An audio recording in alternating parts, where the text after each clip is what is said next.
Muy buenas tardes, tengan los amigos de la octava sala laboral y también de la Corte Superior de Justicia de Lima. El día de hoy, como ya estamos acostumbrados, les traemos un tema, ¿qué tema? Temazo, ¿no? Que es el proceso monitorio, a cargo de una destacada profesional, profesora universitaria de San Marcos y de la Católica, ¿no? Y que realmente va a sacarle brillo a este tema, estoy seguro, por el interés que todos ustedes tienen.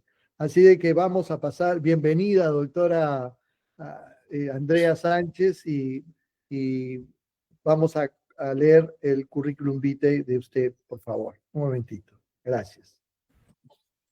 Muchas gracias, doctor Yangal, y buenas tardes con todos los presentes.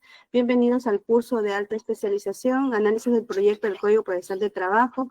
Hoy día con el tema número 13, proceso monitorio, reclamación, previa oposición, audiencia y sentencias. En esta ocasión nos acompaña la doctora Andrea Sánchez Matos. Ella es abogada laboralista egresada de la Universidad Nacional Mayor de San Marcos, con estudios de maestría en la PUC, así como en la UNED de Costa Rica. Ha sido docente universitaria y autora de diversos artículos de investigación.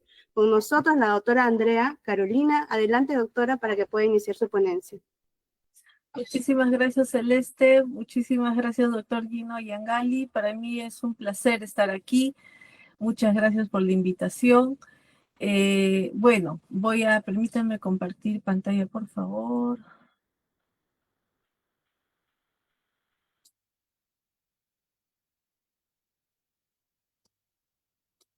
Ok.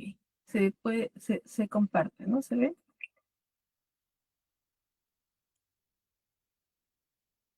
¿Se ve mi pantalla? Perfecto. Muy bien.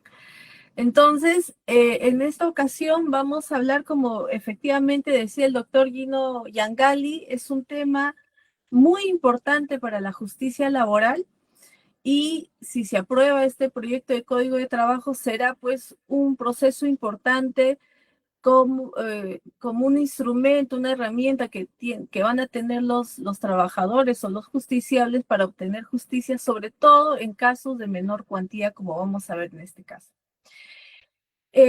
Decirles también que este proceso monitorio no es, digamos, a nivel internacional, a nivel comparativo, no es un proceso nuevo. De hecho, casi todos los países europeos lo tienen, ¿no? España, Alemania, Italia. De hecho, en Italia fue que nació este proceso.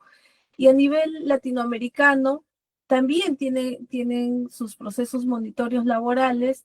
Quizás el más exitoso, el que ha generado mayor efectividad, es el modelo chileno, como vamos a ver, pero también tienen este tipo de procesos los ciudadanos o el país de Uruguay, Colombia, Costa Rica, Nicaragua. Entonces, digamos que para la cultura procesalista internacional este proceso no es nuevo, ¿no?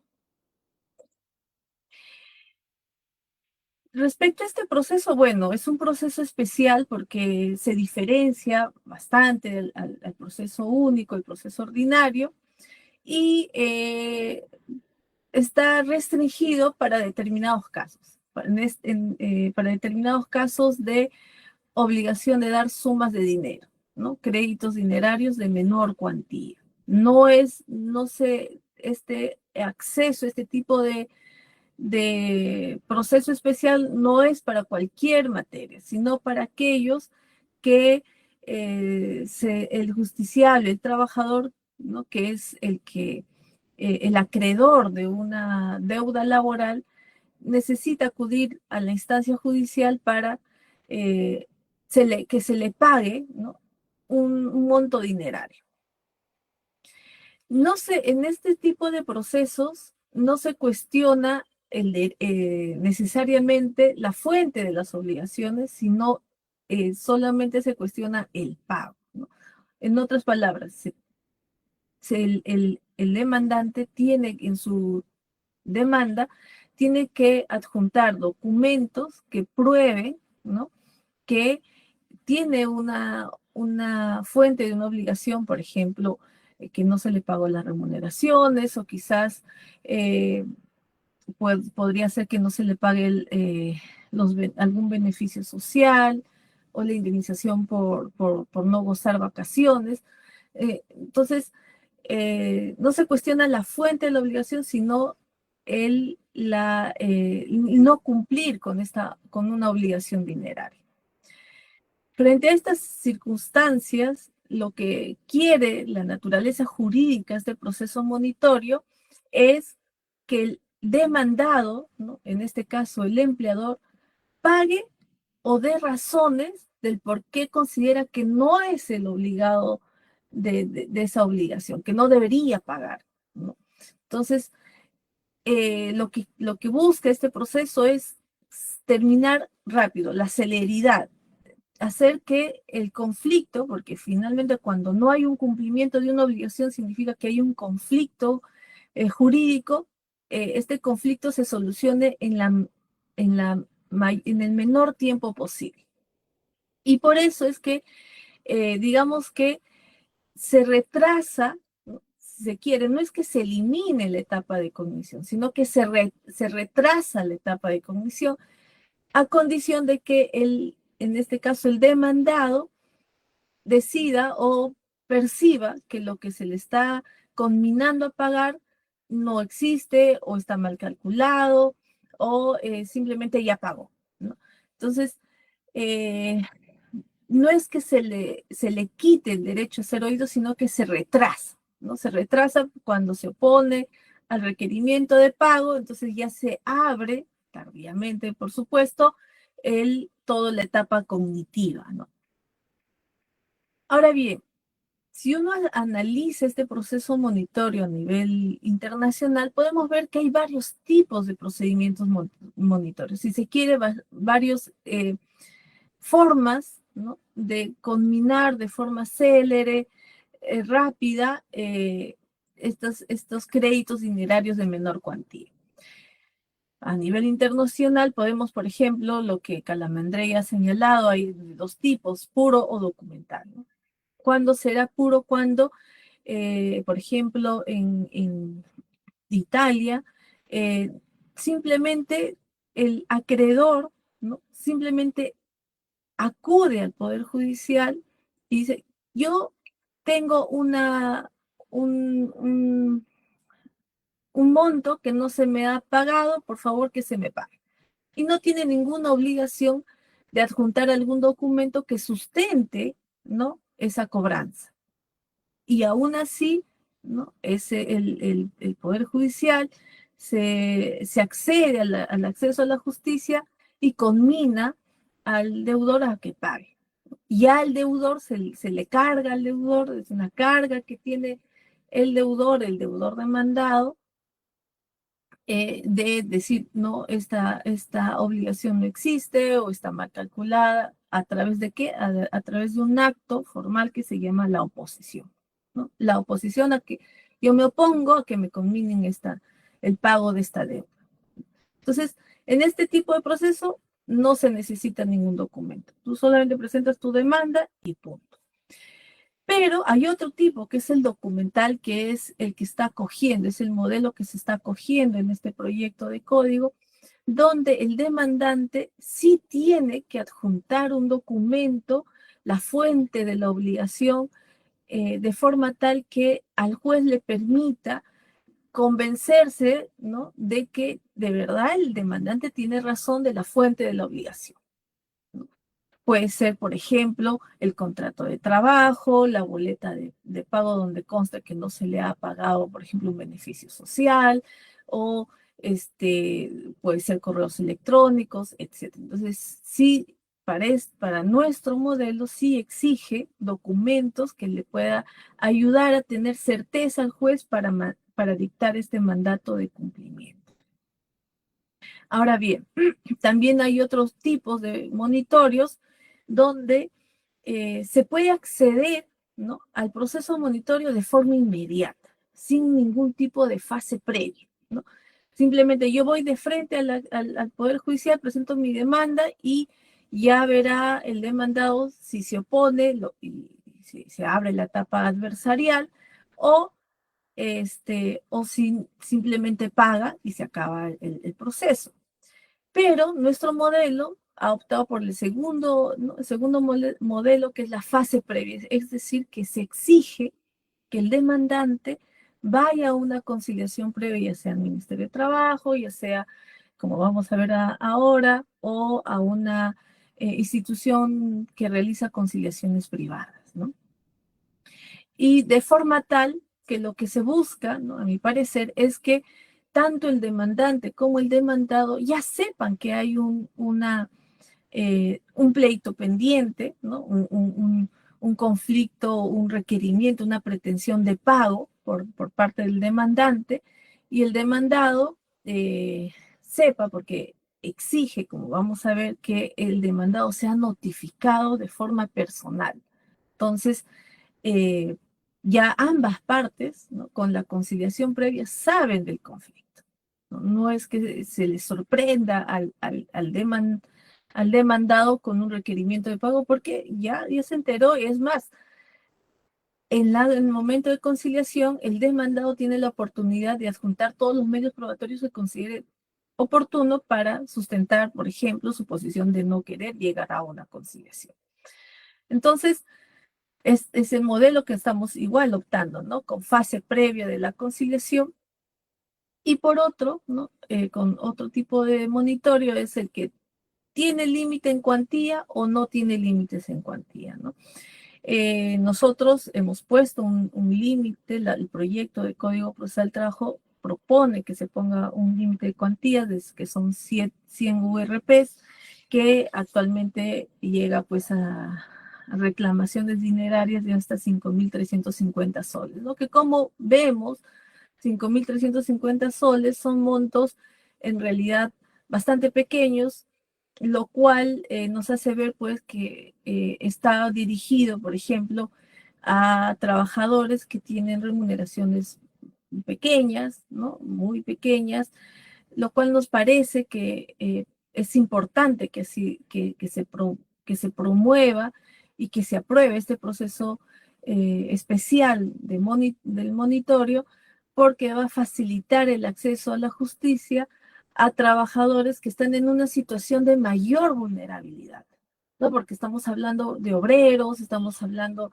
de regímenes especiales, que el que no se le pague les ponen a ellos en una situación de doble vulnerabilidad, ¿no?, de una doble vulneración, no solamente respecto a su derecho laboral, sino respecto a que cuando no se le otorga una tutela jurisdiccional efectiva, célere, pues se corre el riesgo de que renuncien a su derecho. Entonces hay una doble vulneración a su personalidad, ¿no? Una vulneración respecto a su derecho laboral y una vulneración respecto a su tutela jurisdiccional efectiva. ¿Cuál es entonces la finalidad de este proceso especial del proceso monitorio, proceso especial de monitorio? Primero, habilitar un mecanismo sencillo, ágil, célere, al acreedor laboral que tienen acreencias dinerarias de poca cuantía, ¿no? Busca así robustecer el derecho al crédito, ¿no? Porque no es que se quiera discutir la fuente de la obligación. Bueno, eso ahí también hay un debate doctrinario que ahorita vamos a ver, pero se pone mayor atención en robustecer el derecho al crédito, ¿no? Tú debes, paga, ¿no? Si tú debes pagar, y evita así que todo el aparato judicial se active. ¿Por qué? Porque hay que tener en cuenta también que accionar el Poder Judicial es caro. Caro no solamente con los recursos humanos que se necesita, un juez, un secretario, un notificador, etcétera, sino también con el tiempo, ¿no? Porque cuanto más se demora cobrar esa creencia, va a generar un mayor costo para el trabajador. Por ejemplo, tener que contratar a un abogado para 5.350 soles, ¿no? La mitad se llevará seguro el abogado. Entonces, en realidad, si uno se pone a pensar en quién a quién se le va a facilitar con estos procesos, va a ser pues a las personas que realmente lo necesitan, ¿no? También se evita con este tipo de proceso el admitio de juicios ordinarios contradictorios, ¿no? Es decir, que solamente cuando realmente hay un tema a debatirse, hay hechos controvertidos, ¿no? Por ejemplo, yo no te reconozco como trabajador mío, yo te veo y no sé quién eres, ¿no? Un ejemplo. Ahí sí hay una discusión de hechos, ¿no? ¿Hay relación laboral o no hay relación laboral? Pero en las situaciones donde simplemente se discute, ¿has cumplido con tu obligación de pago? ¿Sí o no? ¿Qué discusión de hecho puede haber ahí? No hay ninguna discusión de hecho. Entonces, en esos casos, lo que se quiere es que el aparato judicial no se active, porque además de ello, es caro también los procesos judiciales por el tiempo, porque cualquier audiencia, así sea lo más rápido que uno quisiera hacer como juez, una audiencia, aunque sea virtual, va a demorar por lo menos 10 minutos o 15 minutos, tan solo para presentarse. Yo soy trabajador tal, trabajo para tal, mi remuneración fue tal, y la parte demandada también, que se presente y el juez explique. Ya, ahí ya pasó por lo menos 10, 15 minutos. Y son 10, 15 minutos que se pierden para otro proceso que sí requiere tiempo porque es complejo el caso, porque hay pluralidad de partes. Entonces, eh, considero que es esencial para la celeridad y para la economía procesal, porque ustedes saben pues que los recursos del Poder Judicial siempre son pocos, ¿no? Son poco personal, eh, tiene muy poca capacidad económica, porque además no hay autonomía económica en el Poder Judicial. Entonces hay que buscar mecanismos para desconcentralizar, para eh, que estos casos que en realidad no hay discusiones de hechos, pues simplemente se busque solucionar de la mejor manera, ¿no? Sin embargo, también siendo objetivos, a nivel doctrinario, existe una cierta resistencia, ¿no? Hay personas, hay abogados, juristas que no están de acuerdo con este procedimiento especial porque a su criterio vulneraría derechos básicos como la tutela jurisdiccional efectiva, ya que al dictar sin escuchar a la contraparte el mandato de pago, se estaría vulnerando el derecho a ser oído, se estaría vulnerando el derecho a la defensa, ¿no? Respecto a esto, nosotros no estamos de acuerdo porque el procedimiento monitorio no es que se le quite el derecho a ser oído, sino que se posterga. Una cosa es quitarle el derecho y otra cosa es postergar. Y se condicionan. Si tú realmente consideras que tú no tienes la obligación de pago, pues simplemente te opones, ¿no? Y ahí se abre todo el procedimiento adversarial que le llaman, ¿no? El procedimiento de cognición, ¿no? Ya las partes con el juez se pondrán a discutir si realmente existe esta fuente de obligaciones o si no existe, etc. Tampoco se vulnera el derecho a la defensa. ¿Por qué? Porque, y sobre todo en el modelo en que se está proponiendo en este proyecto, el, el deudor conoce ya el proceso, conoce ya el conflicto. ¿Por qué? Porque ya el trabajador le ha conminado la deuda en la conciliación. En la conciliación él ya sabe qué documentos tiene el trabajador, cuáles son sus pruebas, qué es lo que desea. Entonces, que exista una vulneración al derecho a la defensa, no, porque ya conoce el conflicto previamente. Ahora habría que preguntarse, ¿no? Si este requisito previo va a ser eficiente, pero bueno, eso es otra cosa. Pero que se diga que este proceso vulnera el derecho a la defensa o el derecho a ser oído, no lo vulnera, sino que lo posterga. Lo posterga solo para los casos que realmente sean necesarios. Y en los casos en que no, en que simplemente el deudor, el empleado sabe que no ha cumplido, que no ha pagado, simplemente Doctora Sánchez, paga. Sí, ¿qué tal? Le comento que la BPT se ha mantenido en la primera. ay, a ver, Sí, gracias. en la, Vamos a solucionar. ah, ahí ya cambió, por ejemplo, Está, a la tercera. Así como está, ajá, ya, ahí ya aparece en la entonces lo tercera.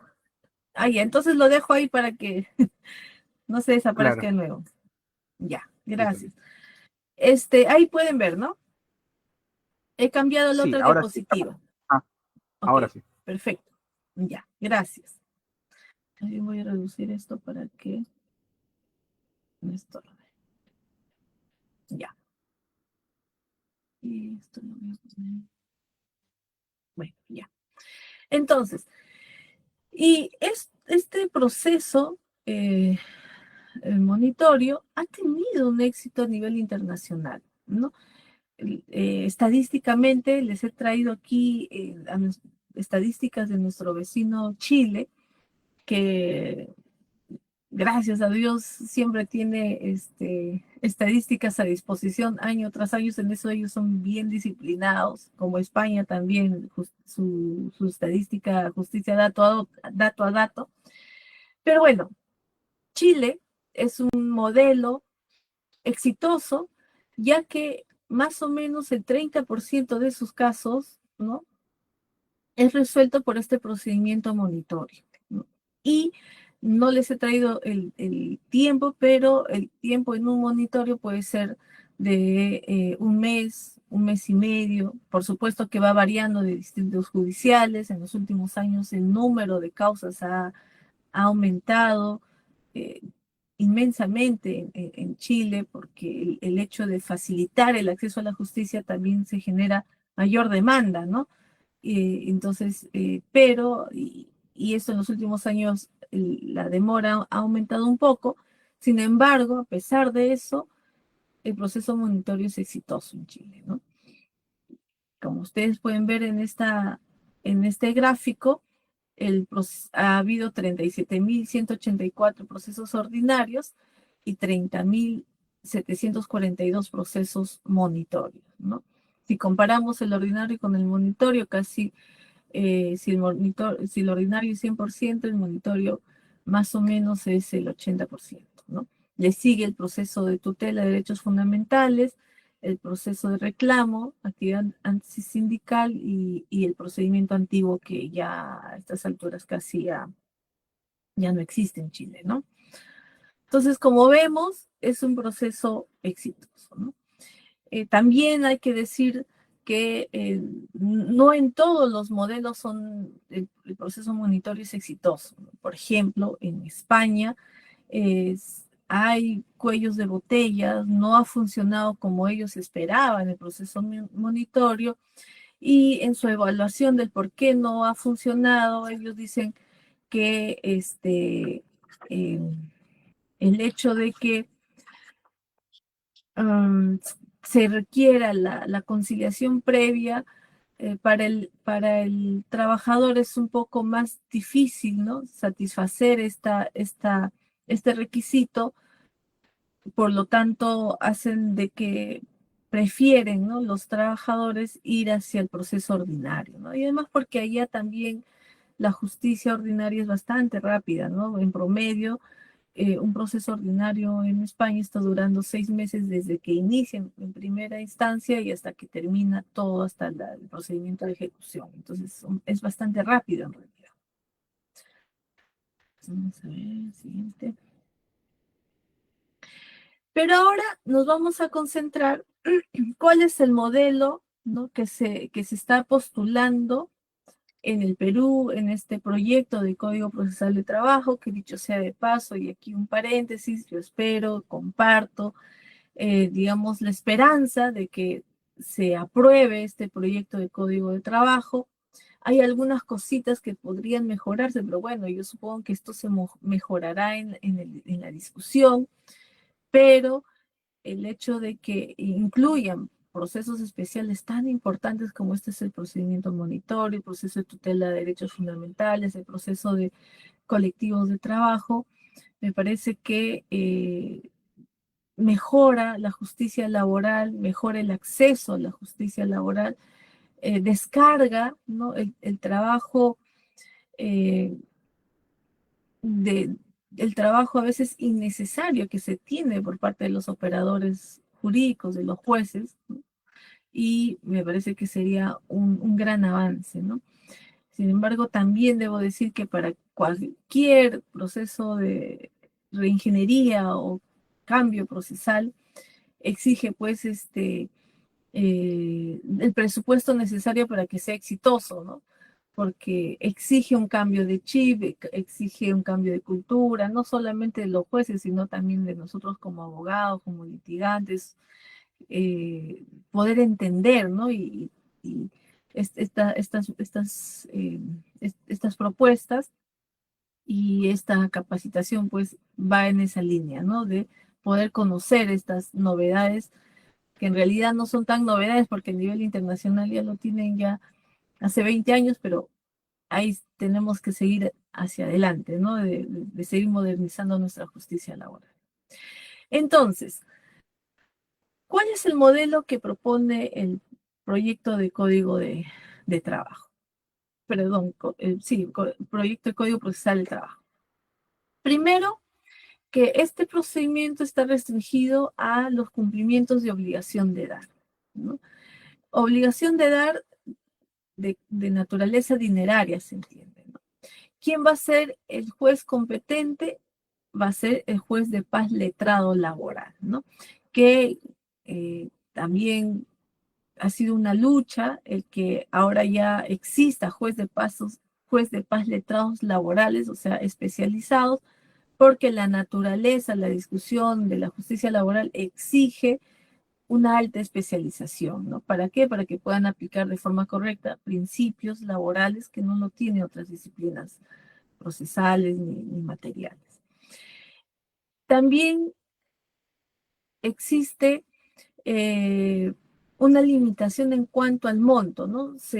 Lo que se quiere es que puedan acceder a deudas crediticias laborales de menor cuantía o de poca cuantía, y en esta ocasión están proponiendo 100 URPs, que a la fecha esto va variando cada año, sería pues hasta un monto de 5.350 soles, ¿no? Entonces es un monto pequeño en realidad, pero que son usualmente los más numerosos, ¿no? No hay mucha estadística, hay una investigación de la doctora Carol Vázquez que señala pues que más o menos el 45% de los casos que ella hace un análisis de casos son de menor cuantía. Entonces, sí habría un impacto favorable respecto a, si este proyecto se logra aprobar, habría un impacto favorable en la descongestión de los casos en el tema laboral, ¿no? Asimismo, en la propuesta es bastante amplia respecto al crédito, ¿no?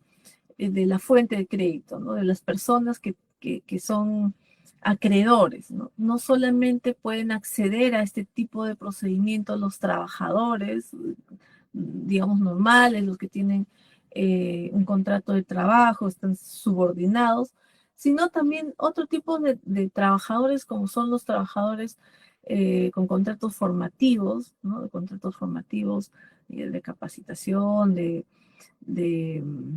contratos formativos de trabajo, y los cooperativistas, ¿no? Y también, ¿no?, lo cual me llamó la atención, también se permite acceder a este proceso los trabajadores autónomos, ¿no?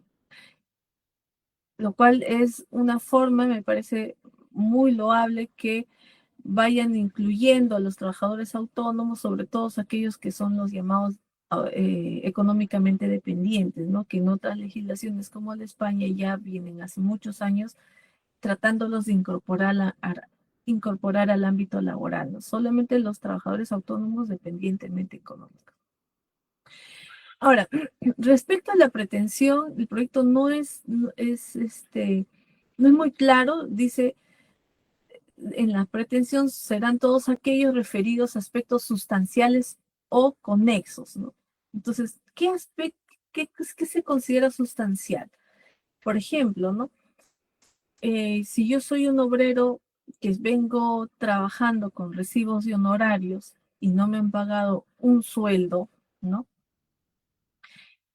Entonces mi pretensión será una declarativa, el reconocimiento del vínculo laboral y también un monto, una deuda de una remuneración. Entonces, en esos casos, también se puede acceder al procedimiento monitorio, ¿no? Porque son sustanciales y porque además los dos están conectados, porque si no me reconocen mi vínculo laboral, no voy a poder cobrar mi única remuneración que me deben. Entonces, ahí me parece que debería un poco desarrollarse en qué consiste estos aspectos sustanciales o conexos, sobre todo porque, por ejemplo, en otras ordenamientos jurídicos nacionales exige que la fuente de la obligación, en este caso la deuda, tiene que estar fijada, predeterminada, y el proceso está más bien concentrado en la deuda y no en la fuente de la obligación, ¿no? Aquí, al parecer, sí permite, lo cual a mí me parece correcto, ¿no? ¿Por qué? Porque si no, porque la mayoría de veces acuden a este procedimiento especial los trabajadores que no están dentro de planillas, ¿no? Porque están precisamente en una situación más vulnerable. Me parece bien, pero sí creo que si eso es la propuesta, debería aclararse mejor. De esta manera, no se va a generar una ambigüedad, una oscuridad normativa y algunos van a pretender escaparse de esta protección, ¿no? Ahora bien, ¿cuál es, digamos, el flujograma de este proceso? Aquí voy a hacer así para que ustedes puedan entender. Entonces, primero tiene que existir un crédito laboral de menor cuantía, ¿no? Todo empieza con un crédito, ¿no? Con un crédito que no es pagado. Empieza el procedimiento afuera del Poder Judicial, ¿no? En la instancia, en la conciliación, ¿no? Se regresa la conciliación en nuestro sistema jurídico. Entonces, el acreedor, el trabajador que tiene un crédito laboral, tiene que hacer una reclamación previa ante una instancia, una instancia de conciliación que puede ser el Ministerio de Trabajo o puede ser entidades inscritas en el Ministerio de Justicia que reconozcan esta competencia de poder conciliar materias laborales, ¿no? Lo cual también habría que desarrollar un poco más porque no hay muchas entidades que concilien temas laborales, precisamente porque se entiende o se maneja el tema de irrenunciabilidad de derechos, entonces hasta dónde se puede conciliar y hasta dónde no. Todos esos temas se tienen que delimitar, ¿no? Hasta dónde puede conciliar o si va a haber un control de ese documento, de este documento de conciliación. Se va también en estos casos, va a haber un control de irrenunciabilidad de derechos o no va a haber. Todo eso habría que discutirse. Pero digamos que se maneja dos posibilidades, ¿no?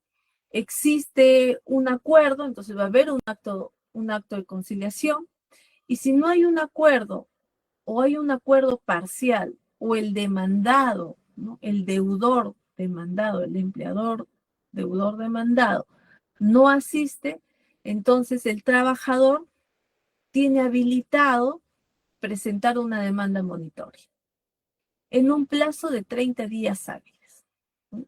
Ahora, si en caso el demandante no acude a a la conciliación que él mismo ha solicitado, se da por concluido, ¿no? Pero deja su derecho para que su pretensión sea presentado en el proceso único laboral, ¿no? Pero lo que no señala es qué pasa con la prescripción, ¿no? Por ejemplo, sobre todo en los casos donde la prescripción y la caducidad es es a corto tiempo, por ejemplo, el despido, cuando uno quiere impugnar un despido, es 30 días hábiles o 30 días naturales, uno es literal con la norma. ¿Qué pasa con ese derecho? ¿Se suspende mientras que dura la conciliación? ¿No se suspende? Creo que debería aclararse, ¿no? Entonces, si hay conciliación, se dicta el acta de conciliación, y si no, se habilita al demandante a presentar su demanda monitoria. En este proceso de conciliación, tanto el demandante como el demandado tienen la obligación de acudir a la audiencia de conciliación que tiene que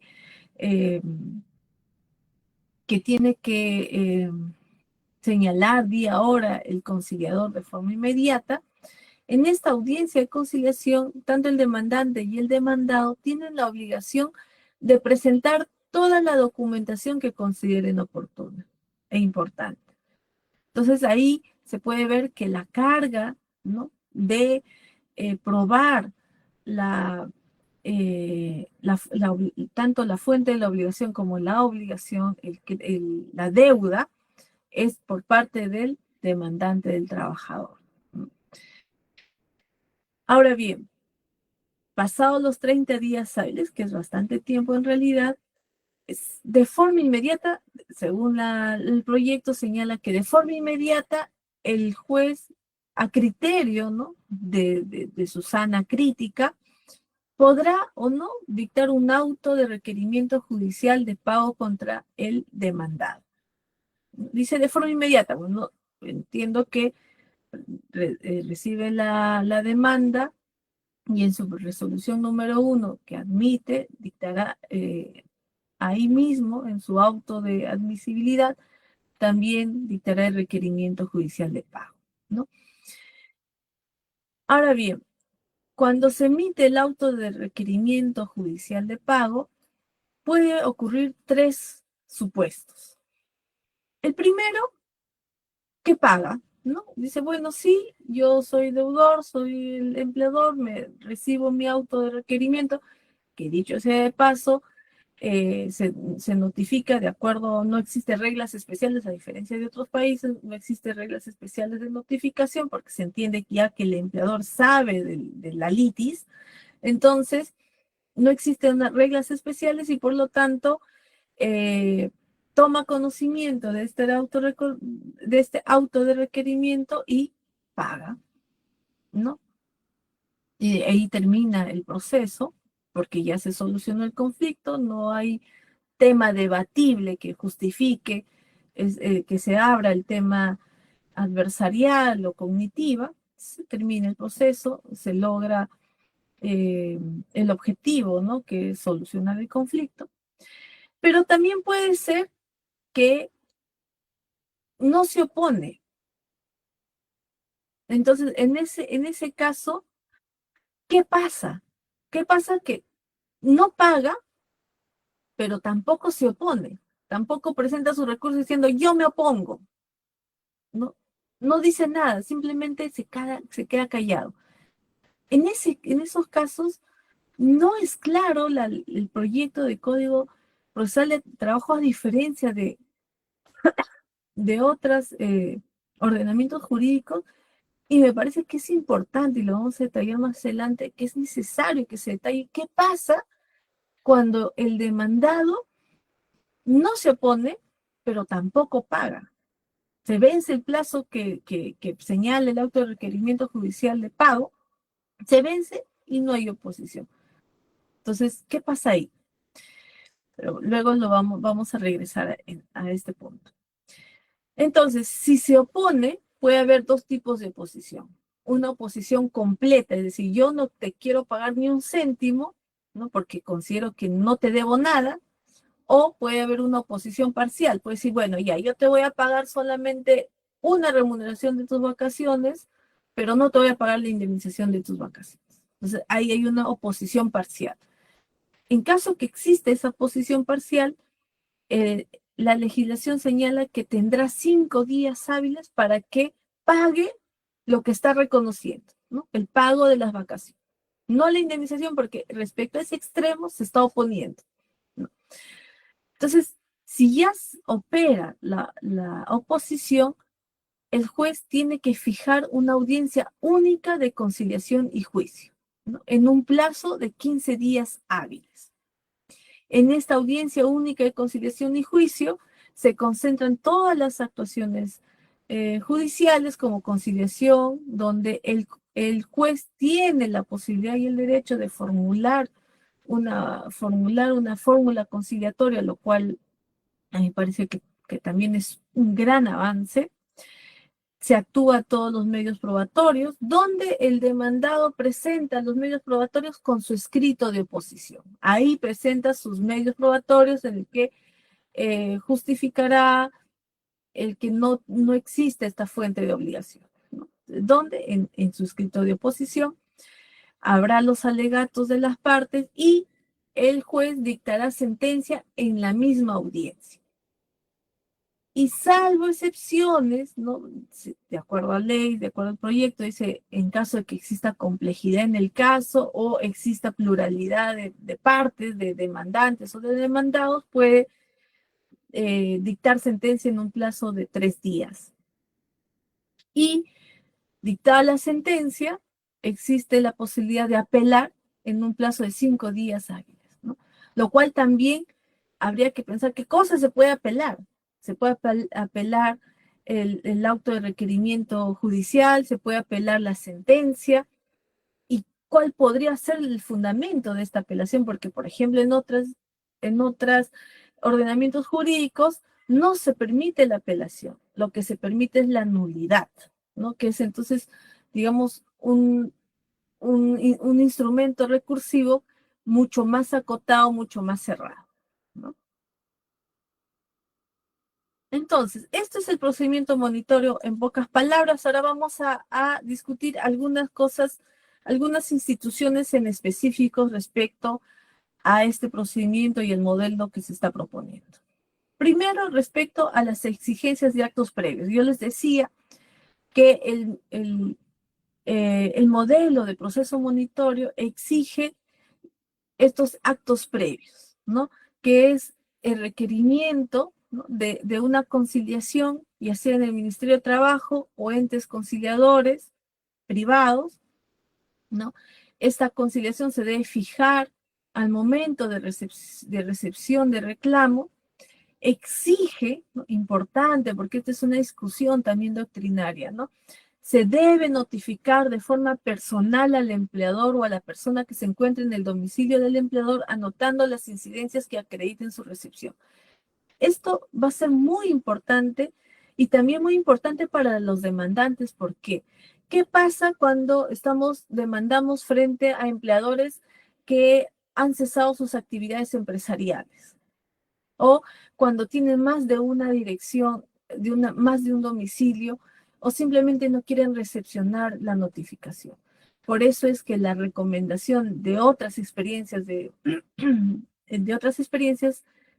por ejemplo, recomienda que la notificación no sea solo a una dirección del empleador, sino a todos los domicilios que el demandante sabe que puede estar su empleador, ¿no? De esta manera se va a garantizar que el empleador luego no diga yo no sabía, ¿no? Para que pueda apelar el mandato de pago, ¿no? El mandato de pago, para que luego no diga que a mí no me notificaron. La notificación personal es muy importante en estos procesos monitorios, ¿no? Entonces, por eso se recomienda que se notifique a todos los domicilios del empleador, para que luego no alegue que se ha vulnerado su derecho a la defensa, que no sabía del pleito, que nunca tomó conocimiento, es importante este paso, ¿no? Que se notifique de forma personal al empleador. Asimismo, permite a ambas partes asistir a la audiencia personalmente o a través de sus representantes con los poderes suficientes para conciliar, ¿no? Hay que hacer una verificación de poderes en caso de que el empleado sea una persona jurídica, y ambas partes en esta audiencia pueden presentar todos los medios probatorios o documentales que acrediten la relación laboral, ¿no? Contrato de trabajo, planillas, libros contables, boletas de pago, etcétera, ¿no? Dicho sea de paso, ¿no? Ahí también hay que ver la capacidad de probanza de las partes, ¿no? El trabajador va a ser muy difícil, sobre todo cuando estamos hablando de menor cuantía. Eso significa que estamos hablando de demandantes que son obreros municipales, que pueden ser trabajadores de construcción civil, pues que no van a, es muy probable que ellos no tengan todos los documentos. Y es importante que no se haya dicho que solamente el demandante tenga que entregar los documentos, ¿no? Que justifique la fuente de la obligación, sino también el demandado o el que se le invita a conciliar. ¿Para qué? Para que ya desde la instancia conciliatoria se tenga todo el acervo documental, que luego al juez le permita tomar al momento de analizar si dicta el auto de ordenamiento de pago dinerario, pues su convencimiento sea más fácil, llegar a una convicción de forma más fácil, ¿no? Finalmente, haya o no haya acuerdo, se tiene que levantar un acta de audiencia. Ahora, respecto a la demanda, el proyecto exige que se debe adjuntar el acta de la audiencia de conciliación, ¿no? Y todos los documentos presentados en la etapa conciliatoria, ¿no? Se entiende de ambas partes, ¿no? Entonces, como no es solamente del demandante, sino también del demandado que acude a la conciliación con todos sus documentos. Incluso también para negar la fuente de obligaciones, porque en algún momento cuando le invitan a conciliar, él va a tener que decir, no estoy de acuerdo, y tiene que fundamentar por qué no está de acuerdo. Sería importante que también se diga eso, ¿no? Que el demandado señale que si no está de acuerdo a llegar a una conciliación, diga el por qué. Pero bueno, ahí no se dice más, simplemente dice que ambas partes tienen que presentar toda la documentación. Ahora, con respecto a la demanda, genera algunas dudas que aquí les he traído, ¿no? Si ustedes se acuerdan, cuando hablamos de la sentencia, decía, en la propuesta decía que el juez puede dictar sentencia, no en la misma audiencia, sino después de 3 días hábiles, cuando la complejidad así lo exija o exista pluralidad de demandantes o demandados. Y la pregunta es ¿esto qué significa? Que se puede presentar demandas plurales, puede haber pluralidad de demandados. ¿A qué me refiero con demandas plurales? ¿No? Por ejemplo, que una empresa que está en crisis no paga 2 meses en una microempresa a sus 4 trabajadores, ¿no? Que ganan 1,000 soles cada uno. 1,000, llegan a 4,000. Entonces está dentro, ¿no? De la competencia de este proceso monitorio. Pero son cuatro demandantes con el mismo, digamos, la misma fuente de obligaciones, que es el pago de remuneraciones mensuales. ¿Se acepta o necesariamente tiene que ser una demanda individual? Cuando se lee el artículo respecto a la sentencia, sí se da a entender de que sí puede haber pluralidad de demandantes, ¿no? Aquí en el artículo 63 señala el 64, ¿no? En casos de interés colectivo o causas que presenten especial complejidad, ¿no? Interés colectivo, ¿no? El juez puede, mediante resolución fundada, dictar la sentencia respectiva hasta en un plazo de 3 días hábiles determinada la audiencia. Entonces, no queda claro si necesariamente tienen que ser demandas individuales siempre o también podría haber demandas plurales o demandas colectivas. Por ejemplo, cuando yo quiero que se cumpla con un convenio colectivo, ¿no? No sé, la bonificación por fiestas patrias de 100 soles a 100 trabajadores o no, 10 soles a 100 trabajadores, ¿no? Una cosa así. Entonces, ¿se acepta? ¿Se puede aceptar ese tipo de demanda? No se sabe, ¿no? Proceden las acumulaciones de acciones, también es otro tema, ¿no? Como les comentaba antes, ¿qué pasa si estamos hablando de un trabajador que es un trabajador que está en negro, o sea, que no se le reconoce su relación laboral y se le debe un mes? En esos casos, ¿procede el procedimiento monitorio? ¿O es que necesariamente ya está claro, eh, debería estar siempre claro que es un trabajador? O también se puede pedir, en otras palabras, se podría pedir el reconocimiento del vínculo laboral y el pago de una deuda, también no queda claro, ¿no? Igual, ¿no? Los sindicatos pueden demandar en un caso de incumplimiento de convenio colectivo. Este otro tema, ¿no? ¿Proceden las medidas cautelares? Esto es un tema que también a nivel doctrinario ha generado mucha discusión, porque dice, si este proceso aspira a ser altamente célere, ¿qué justificaría que el juez dicte además medidas cautelares? Pero en algunos ordenamientos jurídicos a nivel comparativo sí se permiten medidas cautelares, como por ejemplo el embargo. No puede ser que el empleador está cerrando la empresa, por eso no ha podido pagar y yo quiero asegurar mi crédito laboral y pido además una medida cautelar de embargo o de retención de bienes o de eh, inscripción de la demanda, ¿no? Para que todos los demás acreedores sepan que que tengo una deuda. Yo sí considero que debería permitirse las medidas cautelares, pero no señala, ¿no? No se sabe si se puede permitir, si además pues, se pueda pedir medidas cautelares.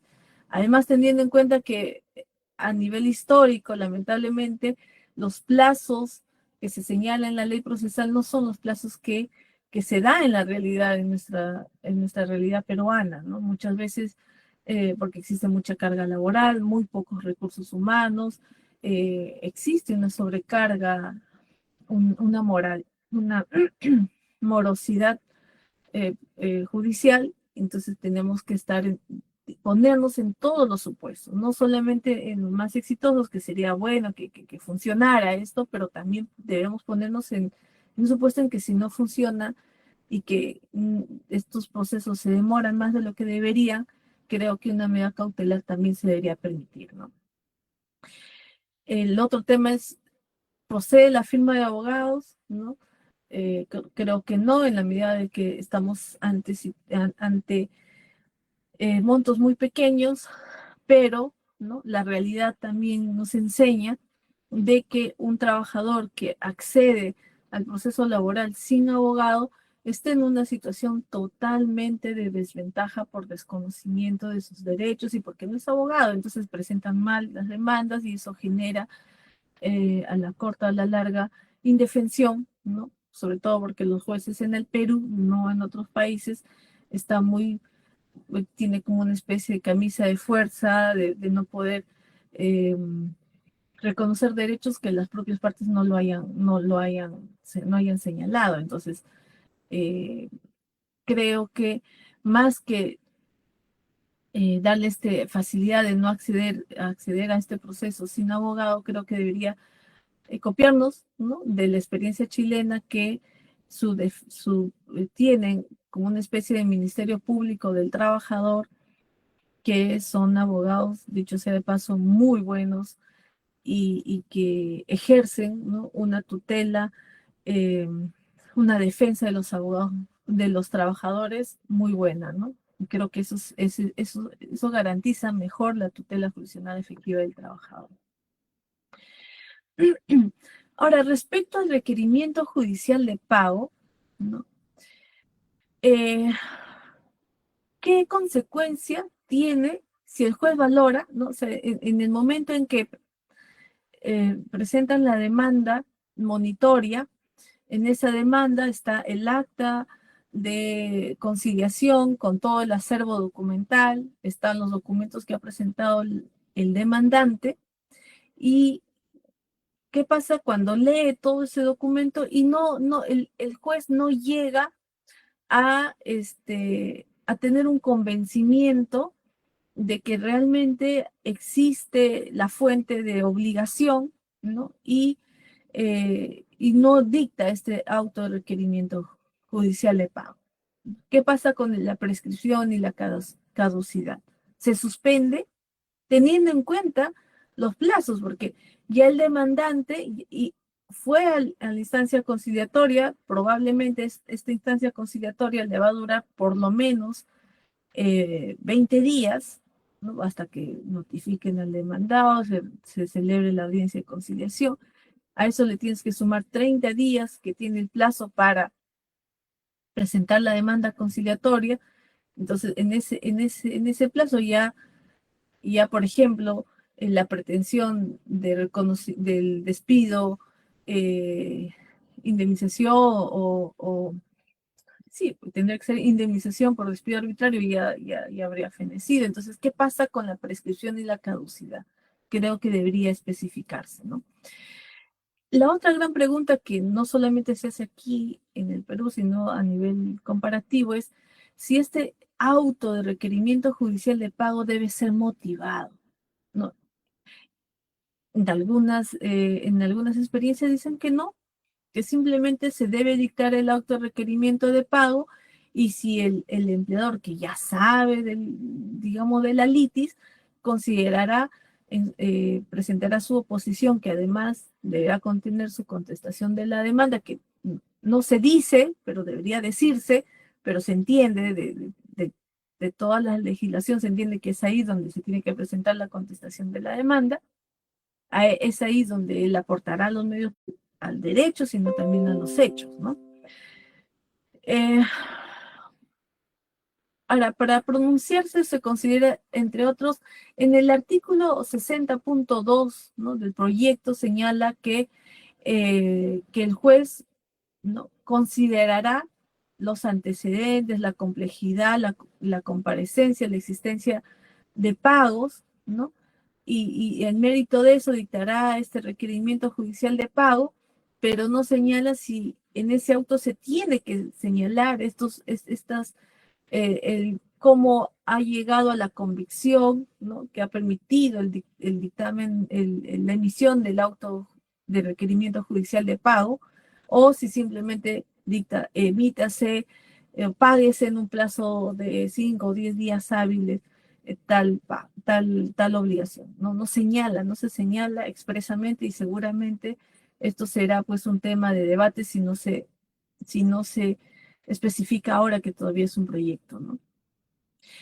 El otro tema importante es qué pasa, ¿no?, si el juez considera que no debería ventilarse este caso en un proceso monitorio, ¿no? Por ejemplo, que el demandante ha calculado mal y se pasa de 5.350 soles, ¿no? O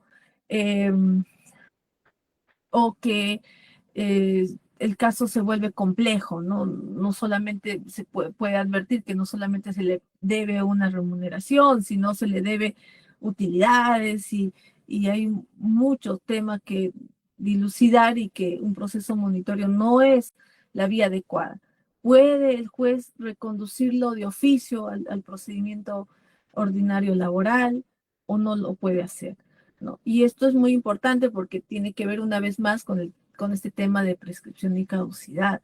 Hoy, con la celeridad que debería tener los procesos laborales, considero que sí debería tener esa facultad de reconducir de oficio estos procesos, pero no, lo cierto es que no se señala nada en el proyecto de Código Procesal del Trabajo.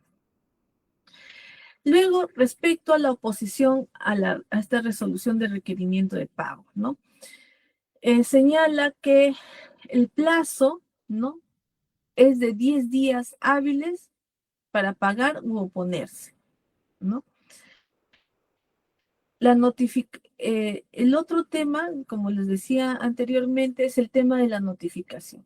De acuerdo a nuestro modelo, ya no sería tan importante que sea la notificación personal del empleador, porque el empleador conoce, ¿no?, la litis, porque ha tenido que comparecer para la conciliación. Pero, por ejemplo, en otras experiencias se prohíbe la notificación por publicación. Solamente se permite la notificación de forma personal al empleador.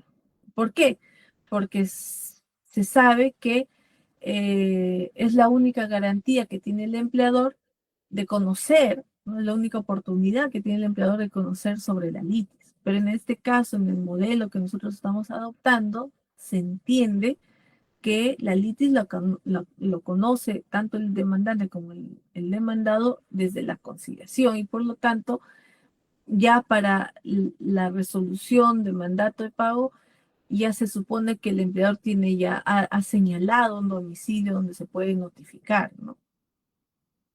Ahora, como les decía, cuando les mostraba el flujograma,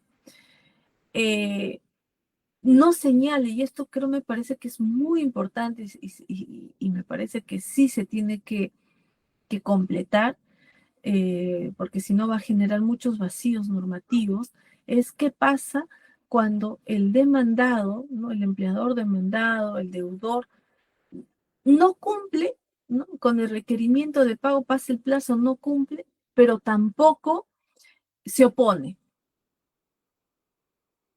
¿Cuáles son los efectos jurídicos de esa inacción? No estamos hablando de que se ha opuesto o no, simplemente no hace nada.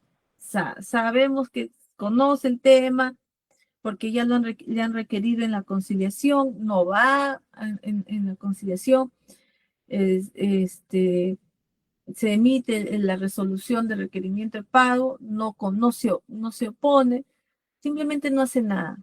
¿Cuáles son los efectos jurídicos de eso? ¿No? ¿Qué va a pasar? Va a haber el hecho de que no diga nada, va a haber una confesión de hechos, o sea, el hecho que no se oponga y no cumpla con su obligación, eso va a significar una confesión de los hechos, es decir, tácitamente él se va a entender que, por ejemplo, ¿no?, en un proceso de reconocimiento de vínculo laboral y pago de una remuneración, ¿no? Entonces, el demandado no se opone y no dice nada respecto al reconocimiento del vínculo laboral, entonces se entiende que sí reconoció, que ya hay una confesión de los hechos, como pasa en otros ordenamientos jurídicos. Se va a considerar como cosa juzgada, es decir, que ya ya con ese título, o sea, como yo ya estoy reconocida como trabajadora, porque no se opuso, no dijo nada el demandado, entonces puedo pedir, por ejemplo, indemnización por daños o perjuicios, otras deudas que se podrían generar a futuro, ¿no? Se va a generar un título ejecutivo, ¿no? Se puede solicitar deudas futuras, ¿no? Por ejemplo, que yo pida no sé, la bonificación o un beneficio, bonificación por fiestas patrias, por el convenio colectivo, y eso significa que todos los años ya se me va a generar ese derecho, ¿no? Se puede apelar, ¿no?, en caso de que yo no me oponga y se vence el pago, el plazo de pago, puedo apelar.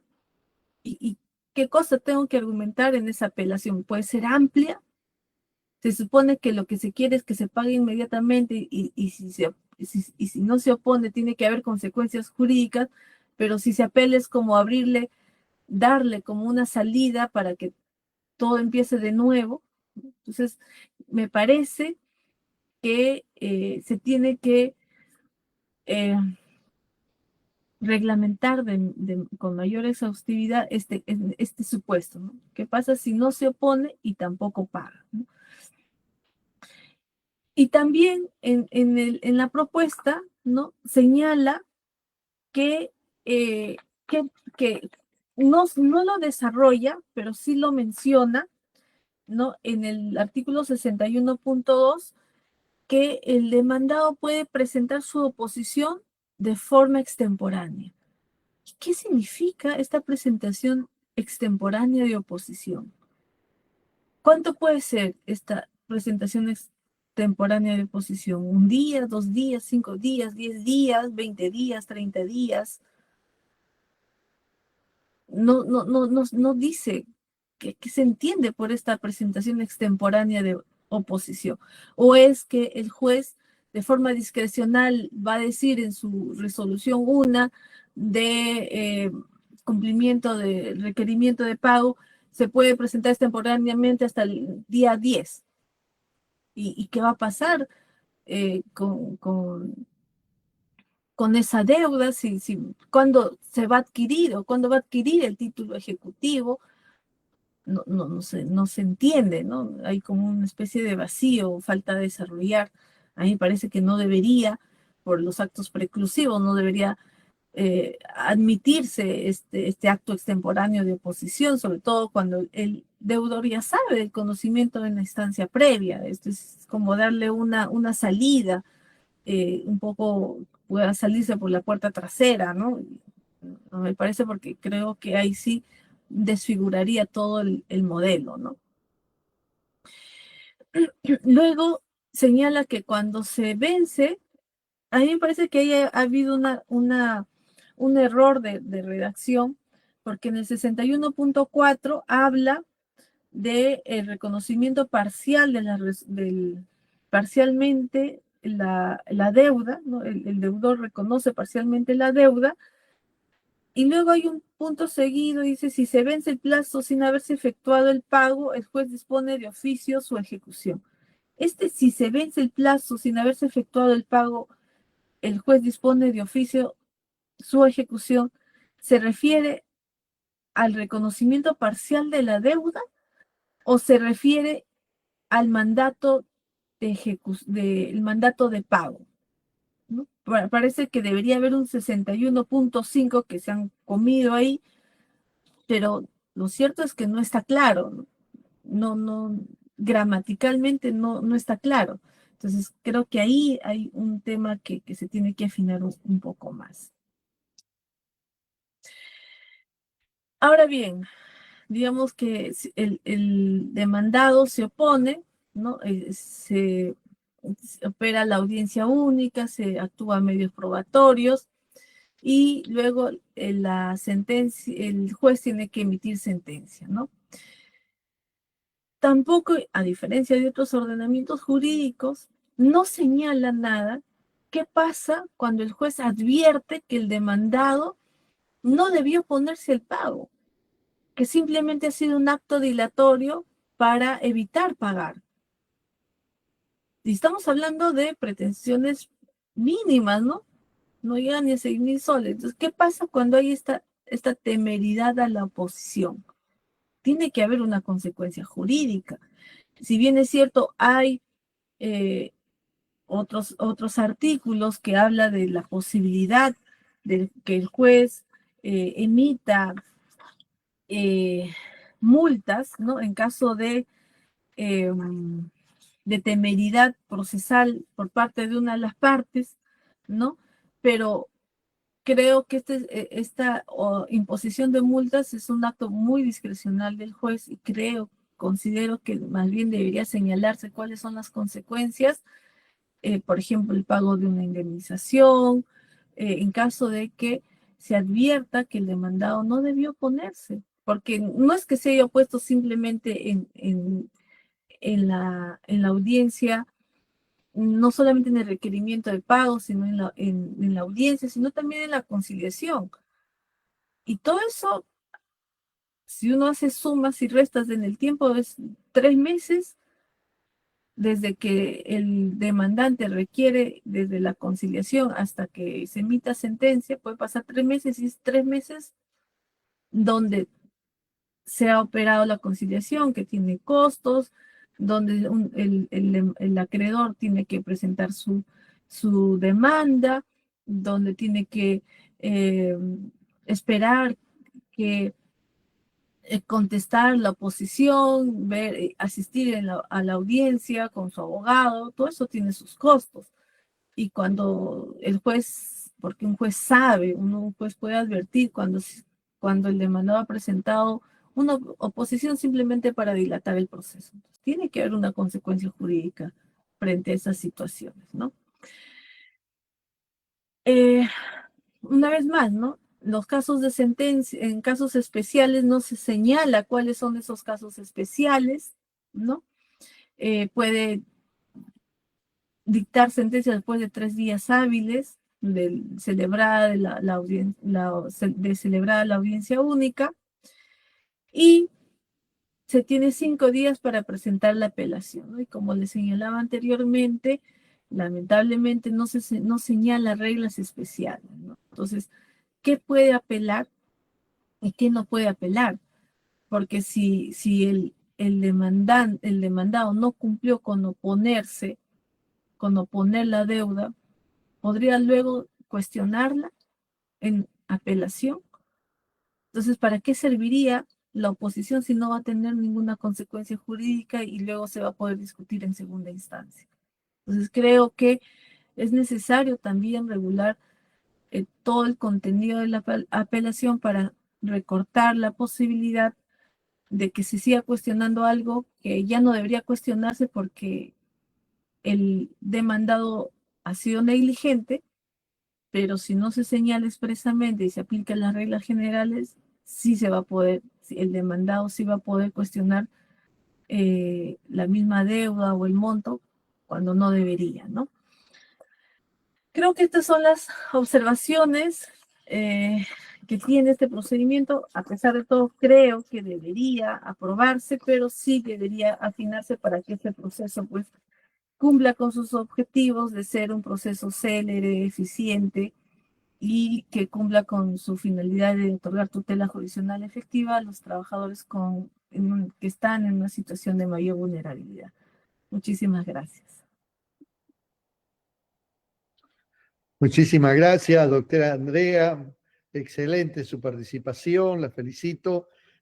Ahora vamos a pasar a ver si hay algunas preguntas en el interno, por favor. Doctora Celeste. Sí, doctor. Buenas tardes. Sí, tenemos preguntas para la doctora. Comenzamos, ¿verdad?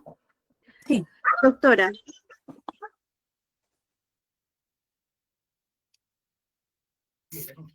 ¿Usted considera, me escucha? Ya. ¿Usted considera que las suspensiones e interrupciones de plazo establecidas en el Código Civil podrían ser aplicables supletoriamente en la reclamación previa, o de qué manera debían ser reguladas en el Código Procesal de Trabajo?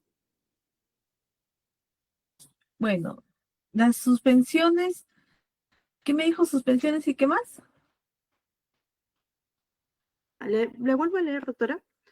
Sí. ¿Usted considera que las suspensiones e interrupciones de plazo establecidas en el Código Civil podrían ser aplicables supletoriamente en la reclamación previa, o de qué manera deberían ser reguladas en el Código Procesal de Trabajo? Bueno, yo considero que debería señalarse expresamente las reglas de suspensión e interrupción de plazos en la Ley Procesal de Trabajo, porque en algunas materias, como por ejemplo la impugnación de despido, tiene sus reglas especiales en el ámbito laboral, y por lo tanto no podría aplicarse las reglas del proceso civil. De hecho, yo desconfío un poco del proceso civil porque el proceso civil nace del principio de la igualdad, ¿no? Y no reconoce de ninguna forma la desigualdad jurídica de las partes, ¿no? Y en cambio el proceso laboral, que es un proceso instrumental, debe reconocer esto, ¿no? La diferencia jurídica que tiene el trabajador con el empleador, ¿no? Por eso se habla de un código, ¿no? Yo creo que el cambio de denominación de una ley procesal a un código procesal del trabajo me parece que obedece a fomentar la especialización y la autonomía del proceso laboral, ¿no? Entonces, en ese sentido, creo que debería regularse tratar de regularse todas las instituciones procesales para evitar precisamente esta remisión al Código Procesal Civil, ¿no? Gracias, doctora. Siguiente pregunta. A su criterio, ¿la implementación de las medidas cautelares se puede admitir de manera sistemática con las medidas previstas en el Código Civil? Bueno, podría, ¿no? Creo que el proyecto también es bastante omnicomprensiva respecto a la dación de medidas cautelares. Sin embargo, una vez más, ¿no? Las particularidades de la relación laboral hacen de que las medidas cautelares laborales tengan ciertas características, ¿no? Por ejemplo, que se ordene provisionalmente que se otorgue, que se le dé remuneraciones a un trabajador que ha impugnado su despido por despido nulo o despido arbitrario, me parece que es necesario. O sea, siempre yo soy partidaria de que el proceso laboral, la ley procesal del trabajo debería ser lo más omnicomprensiva posible y por lo tanto debería tratar de solucionar todos los problemas, ¿no? Evitar una vez más remitir al proceso civil.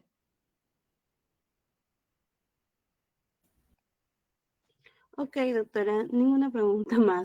Gracias por su participación. Muchísimas gracias, doctora Andrea, por su participación. Le quedamos muy agradecidos a nombre de la octava sala laboral y de la presidencia y de la Corte Superior de Justicia de Lima, que nos ha encomendado hacer este diplomado. Quedamos muy satisfechos y pronto, mañana, vamos a llegarle a su domicilio electrónico una certificación de vuestra participación. Así que muchas gracias, y esto no se acaba acá, todavía va a surgir muchos debates, estoy seguro. Estamos recién comenzando con todas estas cosas y vamos a contar siempre con su participación.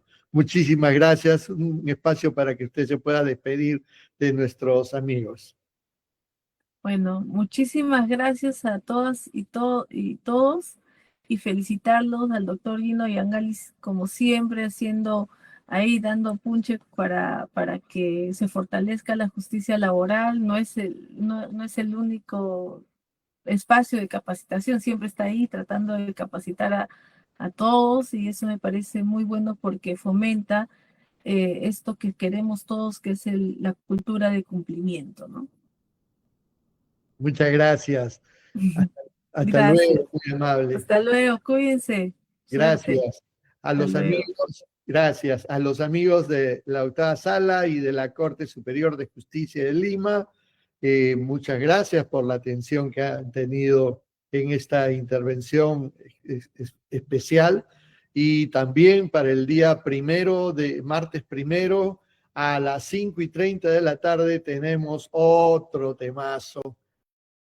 Es el análisis del proyecto en el tema 14, el proceso de tutela de derechos fundamentales laborales.